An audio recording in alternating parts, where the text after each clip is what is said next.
Hello प्यारे दोस्तों, स्वागत है आप सभी का बहू हमारी बेशरम के नवे भाग में। अब तक आपने देखा कि किस तरह सुप्रिया की जेठानी अनु और सुप्रिया की एक फोटो खींचकर रितु को भेज देती है, जिसे देखकर रितु गुस्से में भड़क जाती है और शॉपिंग छोड़कर घर आ जाती है और सुनैना को भला बुरा सुनाने लगती है। अब आगे की कहानी। सुप्रिया और रितु की बहस होते होते शाम हो चुकी थी, जिससे अपने काम में गए घर के सारे मर्द जैसे संजय, सुप्रिया के ससुर वापस आ रहे थे और उन्होंने भी सुप्रिया को रितु को एक थप्पड़ मारते हुए देखा। संजय तो पहले ही सुप्रिया के बर्ताव को देखकर थोड़ा हैरान था और आज जो उसने देखा उसके बाद वो सुप्रिया से थोड़ा डर भी गया था, जो शायद सुप्रिया के लिए ही अच्छा था। पर अब रितु और सुप्रिया का झगड़ा बहुत ही ज्यादा बढ़ चुका था और अब रितु की सबके सामने बहुत भारी इंसल्ट हो गई थी, जो रितु के लिए चुपचाप बर्दाश्त कर लेना नामुमकिन था। इसलिए उसने पूरे घर को वो फोटो दिखाई जो सुप्रिया की जेठानी ने रितु को सुप्रिया और अनु के साथ फोटो भेजी थी। सबने फोटो तो देखी पर किसी ने कुछ भी उस वक्त रिएक्ट नहीं किया। फिर सुप्रिया ने रितु से कहा कि मुझे भी तो दिखाओ, ऐसा क्या है तुम्हारे फोन में जिसकी वजह से तुम मुझे कब से बेशरम बोले जा रही हो। फिर रितु ने वो फोटो जैसे ही सुप्रिया को दिखाई तो सुप्रिया के पैरों तले जमीन खिसक गई और वो मूर्ति बनकर बस उस फोटो को देखती रही। पर रितु अब चुप होने वाली नहीं थी और उसने फिर से सुप्रिया के दामन पर दाग लगाना शुरू कर दिया और उसने कहा कि देख लिया आप सभी ने अपनी बेशरम बहू की करतूत। अरे ये तो किसी के घर की बहू तो क्या, किसी की पत्नी बनने के लायक भी नहीं है। और ये बच्ची बच्ची भी पता नहीं किसकी है। ऐसे चरित्रहीन लोगों के एक पति थोड़ी बल्कि ना जाने कितने पति यहाँ वहां घूमते फिरते हैं। और तू मुझे क्या कह रही थी कि मैं अपनी सीमा में रहूं? तू एक नंबर की बेशरम लड़की चोरी छिपे मेरे होने वाले पति के साथ नैन मटक्का कर रही है और मुझे बोल रही है शांत रहने को। जैसे तेरा पति तुझे छोड़कर दूसरी औरतों के पीछे लगा रहता है, वैसे ही तू चाहती है कि मेरा अनु मुझे छोड़कर तेरे पास आ जाए, जिससे तेरी जिस्म की आग ठंडी होती रहे। तभी घर के दरवाजे के पास खड़े अनु ने रितु के नाम को जोर से चिल्लाया। अनु की आवाज सुनते ही रितु और सुप्रिया दोनों ने ही अनु की तरफ देखा, पर अनु ने सिर्फ अपनी प्रिया की आंखों में आंसू और चेहरे पर डर और साथ ही माथे पर लगी चोट को देखा। और ये देखकर अब अनु रितु के साथ क्या करने वाला था, ये तो खुद अनु को भी पता नहीं था, क्योंकि अनु जब से अपने घर आया था तब से उसने सबको सुप्रिया पर कोई ना कोई गलत आरोप लगाकर उसे दुख और तकलीफ देने की कोशिश करते हुए ही देखा था। और आज उसकी गुलाबों ने भी अपने घमंड में चूर होकर सुप्रिया के साथ वही गलती की जो अनु के बर्दाश्त के बाहर थी। वो गुस्से में बौखलाया हुआ रितु के पास गया और गुस्से में उसने रितु से कहा, बहुत मजा आता है ना तुम्हें थप्पड़ मारने में। और फिर अनु रितु को पूरे गुस्से में जोर से, जैसे रितु ने सुप्रिया को मारा था, ठीक वैसे ही अनु ने रितु के गाल में 4-5 थप्पड़ लगा दिए। और फिर रितु के होठों से खून की एक बूंद निकल आई और वो जोर जोर से रोने लगी और अनु के ऊपर चिल्लाने लगी कि तुम पागल हो गए हो क्या? तुम्हारी हिम्मत कैसे हुई मुझे मारने की? और तुम्हारे थप्पड़ की वजह से देखो मेरे होंठ से खून आ गया। अनु ने सुप्रिया का हाथ पकड़ा और उसे आगे करते हुए कहा कि ये देखो तुम, ये इसके माथे पर जो चोट आई है ना, वो तुम्हारे ही थप्पड़ की वजह से आई है। तो जब तुमको मेरे थप्पड़ से इतनी तकलीफ और इतना दर्द हो सकता है, तो क्या इसे तुम्हारे थप्पड़ से कुछ नहीं हुआ होगा?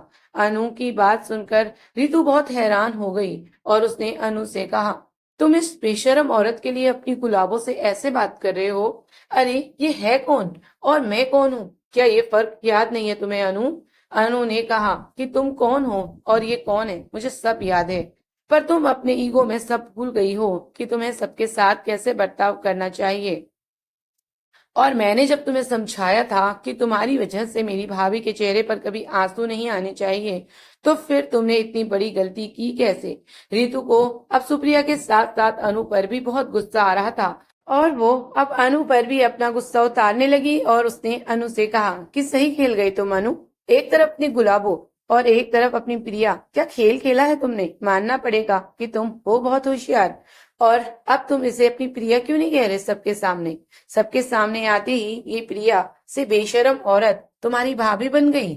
पर अनु ये खेल तुम इस औरत के साथ खेल सकते हो, क्योंकि ये एक तो शादीशुदा है, ऊपर से इसकी एक छोटी बेटी भी है। तो अब इसे कौन पूछेगा? इसे तो कोई कौड़ी के दाम भी नहीं लेगा। पर अनु, मैं रीतु हूँ, अभी तक ना तो मेरी शादी हुई है और ना ही मेरा कोई बच्चा है। हर लड़का मेरे आगे पीछे दुम हिलाता है और मैं जिसे चाहूं उसे हासिल कर लूं। रितु की ये बात सुनकर अनु ने रितु का हाथ जोर से पकड़ा और उसे अपने घर से बाहर लाकर खड़ा कर दिया और कहा कि जाओ, तुम्हें हमारे रिश्ते से मैं आजाद करता हूँ और जिस भी कुत्ते से तुम शादी करना चाहती हो कर सकती हो। और फिर अनु ने अपने घर के दरवाजे बंद कर दिए और फिर अनु सबके सामने हाथ जोड़कर माफी मांगने लगा और अपनी माँ से कहा कि माँ, मुझे माफ करिएगा, मैंने अपनी पसंद आप पर थोपने की कोशिश की, पर अब मुझे गलती और अपनी पसंद का पछतावा है, इसलिए रितु इस घर की बहू नहीं बनेगी। और फिर अनु दादी के पास गया और उनके सामने हाथ जोड़कर उसने रितु के किए की माफी मांगी। वो सुप्रिया के सामने जैसे ही गया, सुप्रिया भागकर अपने रूम की तरफ चली गई। अनु समझ गया कि सुप्रिया से अभी बात करना ठीक नहीं होगा, इसलिए वो भी चुपचाप अपने कमरे में चला गया। फिर संजय ऊपर सुप्रिया के पास अपने रूम में चला गया और बाकी सब भी अपने अपने रूम में चले गए। आज जो भी घर में हुआ उससे सब बहुत हैरान थे, क्योंकि अनु एक ज्वाइंट फैमिली में था जहां पर उम्र और ओहदे से सबको इज्जत और उनका कहना माना जाता था, इसलिए कभी भी किसी ने भी अपनी सीमा को पार नहीं किया था।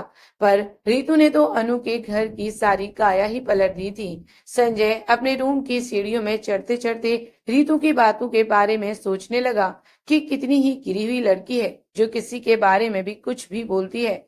और सुप्रिया पर तो कीचड़ उछाला ही, साथ ही मेरे चरित्र में भी उंगली उठा गई। अच्छा हुआ कि ये लड़की मेरे चक्कर में नहीं फंसी, वरना आज इसे कोर्ट में फांसी की सजा सुनवा देता। इधर अनु की माँ की खुशी का तो ठिकाना ही नहीं था। घर पर जो कुछ भी हुआ उसके बारे में उसे कोई फर्क नहीं पड़ रहा था, बल्कि वो तो बहुत खुश थी कि सुप्रिया और रितु की लड़ाई से उसका फायदा हो गया। जो भी हुआ अच्छा हुआ, कम से कम वो लड़की अब इस घर की बहू और मेरे बेटे की पत्नी तो नहीं बनेगी। अरे, शादी के पहले ही नाकों चने चबा रही थी, हमें पता नहीं शादी के बाद क्या करती हमारे साथ। अच्छा ही है वो डायन इस घर से चली तो गई। इधर सुप्रिया की जेठानी भी बहुत खुश थी कि उसने जो तीर चलाया था वो निशाने पर जाकर लगा था और उसका काम बन गया। उसने पहले रितु के कान भरे सुप्रिया के खिलाफ और सुप्रिया को घर की बेशरम बहू साबित कर दिया और फिर रितु को भी इस घर से धक्के मार कर बाहर निकलवा दिया। अब तो जैसे सुप्रिया की जेठानी की चांदी ही चांदी थी। उधर दरवाजे के बाहर बैठी रितु बहुत बुरी तरह से रोए जा रही थी। अब रितु का घमंड टूट चुका था और उसका गुरूर जो अनु को लेकर था वो भी खत्म हो चुका था।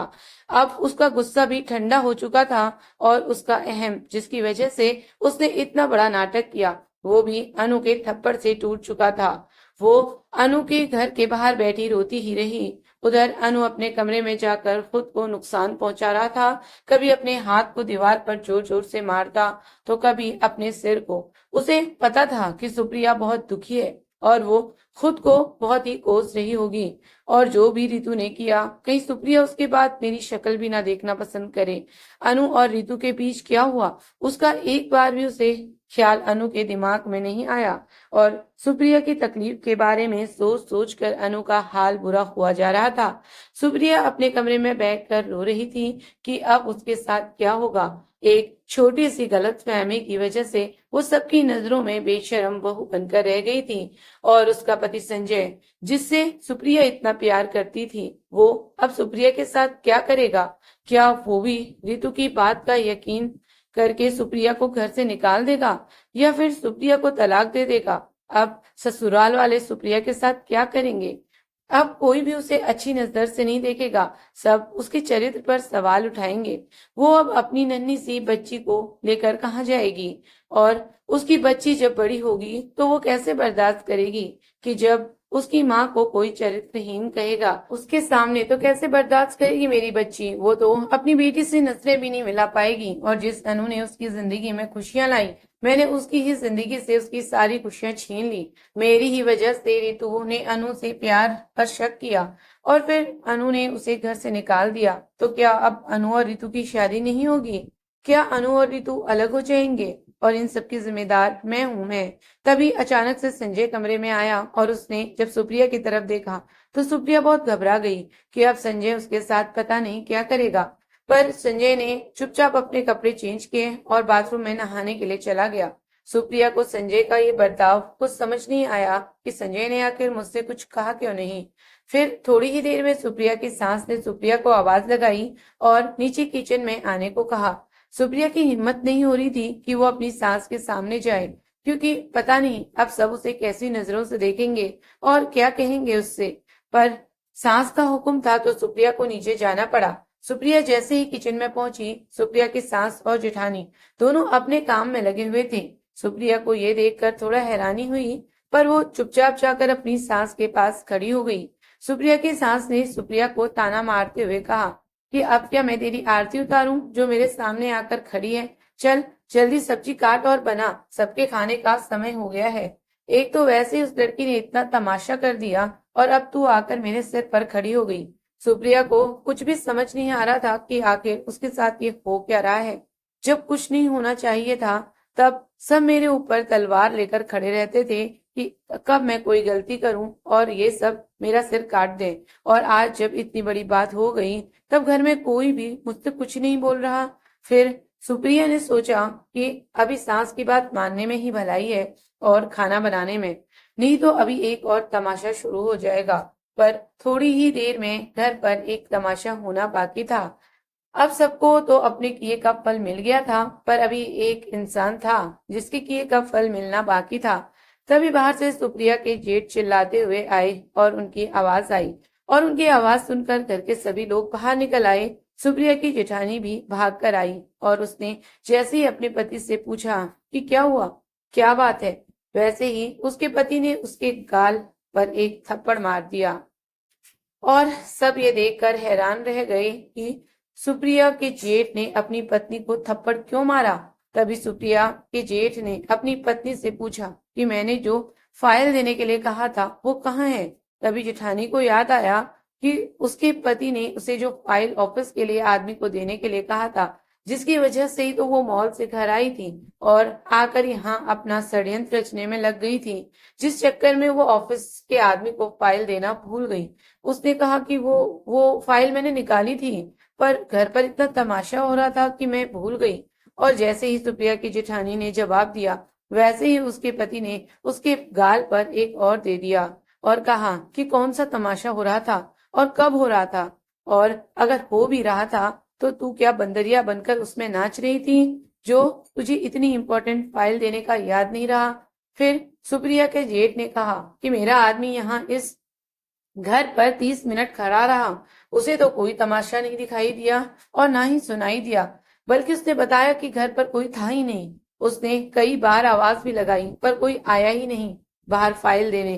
तब सुप्रिया की जेठानी को याद आया कि वो जब फाइल लेकर उस आदमी का इंतजार कर रही थी, तभी उसके कानों में अनु और सुप्रिया की बात करने की आवाज सुनाई दी थी, और वो उनकी बात सुनने सुप्रिया के कमरे के ऊपर चली गई थी और बहुत देर तक अनु और सुप्रिया की वहीं खड़े होकर बातें सुनती रही। और तभी शायद वो आदमी आया और उसे कोई नहीं दिखा और वो घर पर से बिना फाइल लिए ही वापस चला गया। अब तो सुप्रिया की जेठानी बहुत ज्यादा डर गई थी कि वो दूसरे के लिए गड्ढा खोद रही थी, अब कहीं इस गड्ढे में खुद ही ना गिर जाए, या फिर गिर चुकी थी, क्योंकि अब उसका पति उसके साथ क्या करने वाला था ये तो अब कोई भी नहीं जानता था। सुप्रिया की सास ने सुप्रिया के जेठ को डांटते हुए कहा कि अरे, हो गई होगी उससे गलती, तो तू उस पर इतना क्यों चिल्ला रहा है। कल ले जाना ऑफिस और जाकर अपना काम कर लेना। अभी शांत हो जा और जाकर हाथ पैर धो ले, खाना खाने के लिए आ जा। तभी सुप्रिया के जेठ ने गुस्से से कहा कि वो मेरे प्रोजेक्ट की फाइल थी जो आज मुझे देना बहुत जरूरी था, और इस औरत की लापरवाही की वजह से मैं वो फाइल अपने ऑफिस में नहीं दे पाया और वो प्रोजेक्ट किसी और को मिल गया। और फिर सुप्रिया के जेठ के आंखों से आंसू की एक बूंद ढुलक गई और उसने कहा कि और मुझे नौकरी से निकाल दिया गया है। अब कल जाकर मैं कोई भी फाइल अपने ऑफिस में नहीं दे पाऊंगा, क्योंकि अब मेरे पास कोई ऑफिस ही नहीं है। ये सुनकर सब हैरान हो गए, और सबसे ज्यादा तो सुप्रिया की जेठानी। उसकी एक गलती की वजह से उसका पति बेरोजगार हो गया था। तभी सुप्रिया के जेठ ने सुप्रिया की जेठानी को गुस्से से घूरते हुए कहा कि ये सब इसकी लापरवाही का नतीजा है, ये एक लापरवाह पत्नी है, और वो वहां से चला गया। और फिर बाकी सब भी वापस अपने अपने काम में लग गए। पर सुप्रिया की जेठानी को अब बहुत बुरा लग रहा था, क्योंकि वो चाहती थी कि सुप्रिया को बेशरम बहू का खिताब मिले, और उसके लिए उसने अपनी जी जान से पूरी कोशिश की थी। पर इस कोशिश में सुप्रिया को बेशरम बहू का खिताब मिलेगा या नहीं ये तो पता नहीं, पर सुप्रिया की जेठानी को लापरवाह पत्नी का खिताब जरूर मिल गया था अपने पति से, और अपने पति की नौकरी छूट गई सो अलग। लेकिन इन सब का जिम्मेदार सुप्रिया की जेठानी खुद को नहीं बल्कि सुप्रिया को मान रही थी। और अब वो पहले से ज्यादा सुप्रिया से चिढ़ गई थी, और अब वो सुप्रिया से अपनी इस बेइज्जती का बदला लेने वाली थी। रात के 8 बज गए थे और सब खाना खा चुके थे, पर अनु आज खाने के लिए नीचे नहीं आया था। और अनु की माँ का हुक्म था कि अनु को कोई भी जाकर अभी परेशान ना करे, क्योंकि अभी वो एक दर्द से गुजर रहा है, और जब उसको भूख लगेगी तो मैं खुद उसको खाना खिला दूंगी। इसलिए सुप्रिया ने भी आज खाना नहीं खाया था। पर सुप्रिया के दिमाग में अभी भी रितु का ख्याल था कि वो कहाँ गई होगी। क्या वो अभी दरवाजे के बाहर होगी? क्या मुझे जाकर एक बार देखना चाहिए? फिर सुप्रिया ने एक बार दरवाजा खोलने का फैसला लिया और सबकी नजरों से छिपकर दरवाजा खोलकर बाहर तक देखने गई, तो रितु सुप्रिया के घर के गार्डन में बैठी हुई थी। ये देखकर सुप्रिया भागकर रितु के पास गई और उसने अपनी शॉल रितु को उड़ा दी। रितु ने आंख खोलकर देखा तो उसकी आंखों के सामने सुप्रिया थी। सुप्रिया ने सोचा कि कहीं रितु उसको देखकर फिर नाराज ना हो जाए, इसलिए वो उल्टे पैर ही लौट कर जाने लगी कि तभी रितु ने सुप्रिया का हाथ पकड़ लिया और उससे रो रो कर माफी मांगने लगी। ये देखकर सुप्रिया बहुत हैरान हो गई कि अभी तो ये मुझे गुस्से में थप्पड़ मार रही थी और अब ये मुझसे माफी मांग रही है।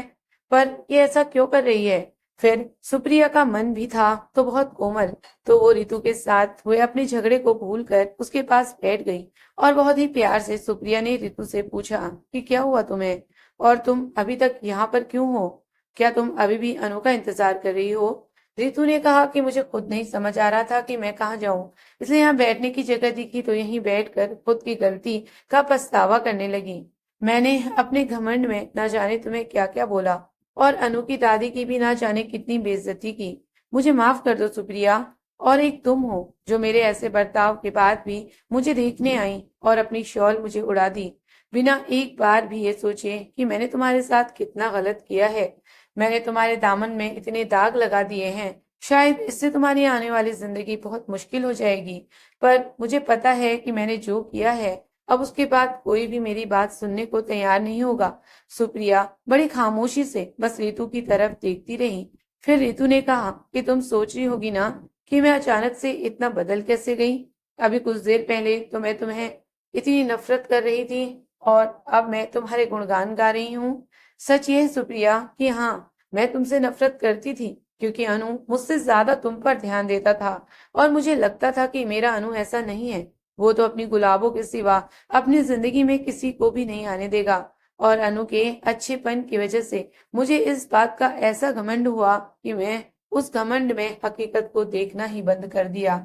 मुझे लगता था कि इस दुनिया में कुछ भी हो जाए, पर अनु कभी भी मेरे सिवा किसी और लड़की की तरफ देख भी नहीं सकता, और इसलिए मैंने तुम्हें अपना दोषी माना कि तुमने ही अनु को अपने जाल में फंसाया होगा।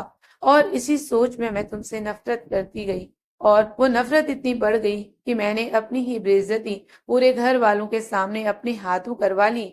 मुझे ये बात तब समझ में आई जब अनु ने मेरे गाल पर पहला थप्पड़ मारा, और जिन हाथों को पकड़कर मैं उसके साथ फेरे लेने वाली थी अनु के साथ, उन्हीं हाथों ने से अनु ने मुझे अपने न सिर्फ घर से बल्कि अपनी जिंदगी से भी बाहर निकाल दिया, और इन सब की जिम्मेदार मैं खुद हूँ। और इतना कहकर रितु सुप्रिया के गले लगकर जोर जोर से रोने लगी।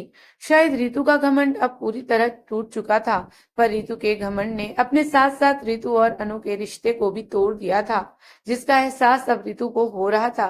पर क्या सच में ये रिश्ता रितु के घमंड की वजह से टूटा था?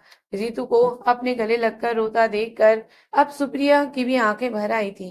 सुप्रिया को ये बात सुनकर बहुत बुरा लग रहा था और वो अभी भी रितु और अनु के रिश्ते को टूटने का जिम्मेदार खुद को मान रही थी। रितु को रोते हुए देखकर सुप्रिया आत्मग्लानि से भरती जा रही थी, पर सुप्रिया खुद नहीं जान रही थी कि रितु ने जो भी कहा था, सुप्रिया ने तो सिर्फ वो ही सच अनु को बताया था जो आज नहीं तो कल रितु की हरकत से अनु के सामने आ ही जाता। पर फिर भी सुप्रिया ना जाने क्यों रितु और अनु के रिश्ते को खत्म होने की वजह खुद को मान रही थी। वो ऐसा कभी नहीं चाहती थी। जिस अनु की वजह से उसकी जिंदगी में खुशियां आई हों, वो उसी की खुशी उससे छीन ले, पर वक्त के आगे तो सब मजबूर है। सुप्रिया ने रितु से माफी मांगते हुए कहा कि रितु, मुझे पता है कि मैं माफी के लायक भी नहीं हूँ, पर फिर भी मैं तुमसे माफी मांगती हूँ कि मेरी वजह से तुम्हारा और अनु का रिश्ता टूट गया। रितु ने सुप्रिया से कहा कि इसमें तुम्हारी कोई गलती नहीं है सुप्रिया। आजकल का दौर ही ऐसा चल रहा है कि लॉन्ग डिस्टेंस रिलेशनशिप चल ही नहीं पा रहे हैं। चाहे वो एक दूसरे से कितना ही प्यार क्यों ना करते हों, लेकिन अपनी कुछ जरूरतों के आगे वो घुटने टेक ही देते हैं किसी और के सामने।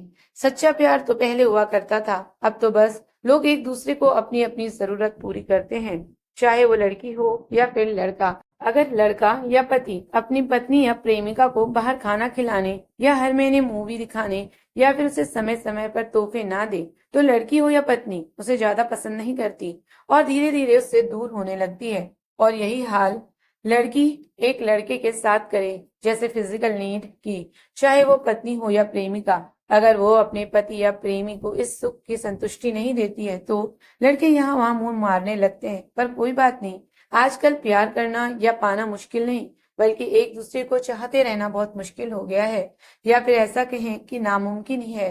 अगर ऑनलाइन पति पत्नी या प्रेमी प्रेमिका के मिलते तो न जाने किसके किसके घर में कौन कौन मिलता। पर खैर, ये तो अब दुनिया की ही रीत बनती जा रही है, और दुख तो मुझे इस बात का है कि इस रीत के चक्कर में से मैं भी नहीं बच पाई। सुप्रिया बहुत ही ध्यान से रितु की बात सुनती रही, और वो बस उसे देख देख कर सोचती रही कि अनु तुझसे कितना प्यार करता था, और फिर अब दोनों हमेशा हमेशा के लिए अलग होने जा रहे हैं। पर फिर भी रितु अनु के लिए दुखी नहीं हो रही, बल्कि अपने सच को अपना रही है। एक तरफ मेरा और संजय का रिश्ता है, जिसमें कभी संजय ने मुझे प्यार तो दूर, मुझे कभी अपनी पत्नी भी नहीं माना।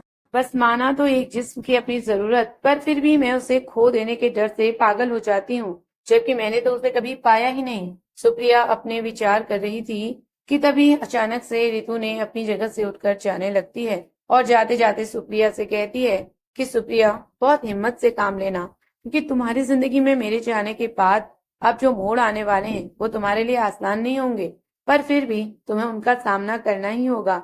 इसलिए अपने आप को मजबूत बनाना, परिस्थिति चाहे जैसी भी हो, खुद को कमजोर मत होने देना। सुप्रिया को रितु की ये बात समझ नहीं आई कि ऐसा क्या होने वाला है मेरी जिंदगी में जिसे रितु महसूस कर सकती है पर मैं नहीं। पर फिर भी सुप्रिया को रितु की ये नसीहत अच्छी लगी, और सुप्रिया ने भी रितु से कहा कि अगर तुम्हारे लिए मैं कुछ कर सकूं तो मुझे भी बहुत अच्छा लगेगा। अगर तुम्हारे मन में जाने से पहले कोई इच्छा या बात हो तो तुम मुझे कह सकती हो, मैं पूरी कोशिश करूंगी कि मैं तुम्हारी मदद कर सकूं। रितु ने कहा कि वैसे तो अब इच्छा जैसी कोई चीज मेरे दिल में बची ही नहीं, पर हाँ, अगर जाते जाते एक आखिरी बार मैं अनु से मिल पाती तो मेरे मन से बोझ हल्का हो जाता। सुप्रिया को ये सुनकर पता नहीं क्यों पर अच्छा नहीं लगा। उसे ऐसा लगा कि कहीं रितु को खुद से दूर जाता देख अनूफी रितु के साथ घर छोड़कर चला न जाए। पर सुप्रिया का ये सोचना गलत है। सुप्रिया के लिए उसके दिल में अनु से दूर चले जाने का डर भी बहुत था, पर फिर भी सुप्रिया ने सही का साथ दिया और रितु से कहा कि तुम मेरे साथ अंदर चलो, मैं अनु से तुम्हारी बात जरूर कर पाऊंगी। रितु ने सुप्रिया से कहा कि अगर तुम ऐसा कर सकती हो तो इसके लिए मैं जिंदगी भर तुम्हारी एहसानमंद रहूंगी। पर मैं जिस घर के अंदर अनु का हाथ पकड़कर गृह प्रवेश करना चाहती थी, उस घर से अनु ने मेरा हाथ पकड़कर मुझे धक्के मार के बाहर निकाल दिया है। इसलिए मैं अब उस घर में दोबारा वापस नहीं जाऊंगी। सुप्रिया ने कहा कि तो फिर तुम क्या चाहती हो? रितु ने कहा कि अभी अगर तुम अनु को बाहर भेज सको तो। सुप्रिया ने कहा, इस वक्त? अभी तो बहुत रात हो गई है, और उस वक्त अनु के कमरे में जाना, ऊपर से तुमने जो फोटो मेरी अनु की घर पर दिखाई है, उसके बाद तो सब मेरे अनु के रूम में जाने से यकीनन ही मानेंगे, और मुझे तो ये भी नहीं पता कि वो अभी यकीन कर रहे हैं या तुम्हारी बात पर या नहीं। रितु ने कहा कि सुप्रिया, जो मैं देख पा रही हूँ इस वक्त, पता नहीं तुम देख पा रही हो या नहीं, पर जैसे मैं ये कहती थी कि दुनिया चाहे इधर की उधर हो जाए पर अनु मेरा साथ और हाथ कभी नहीं छोड़ेगा, ठीक वैसे ही अब मैं तुमसे ये बात कह रही हूँ कि दुनिया चाहे इधर की उधर क्या, तुम खुद भी अनु को छोड़ना चाहो तो भी अनु तुम्हारा हाथ कभी नहीं छोड़ेगा। और मैंने अपने लिए ये बात घमंड से कही थी, जो कि खुद अनु ने ही तोड़ दिया। पर तुम्हारे लिए मैं ये बात पूरी यकीन से कह रही हूँ, जो मुझे खुद अनु ने ही दिलाया है।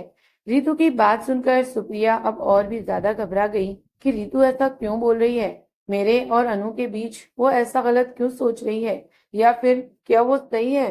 पर अगर वो एक फोटो पर यकीन करके ये सब बोल रही है, तो वो फोटो गलत थी, झूठी थी। उसमें तो सच था ही नहीं। वो तो आंखों का धोखा है। पर ये बात मैं रितु को कैसे समझाऊं? शायद इस बात को मुझसे ज्यादा अनु रितु को समझा सकता है। इसलिए अनु का अब रितु से मिलना बहुत जरूरी है।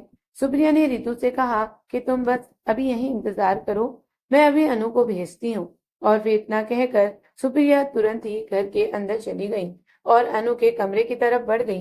पर कहते हैं ना कि 100 अच्छे काम करो तो किसी की नजर उस पर नहीं पड़ती, पर गलती से भी एक गलत काम कर दो तो सब उल्लू की तरह रात को भी जाग कर देख लेते हैं।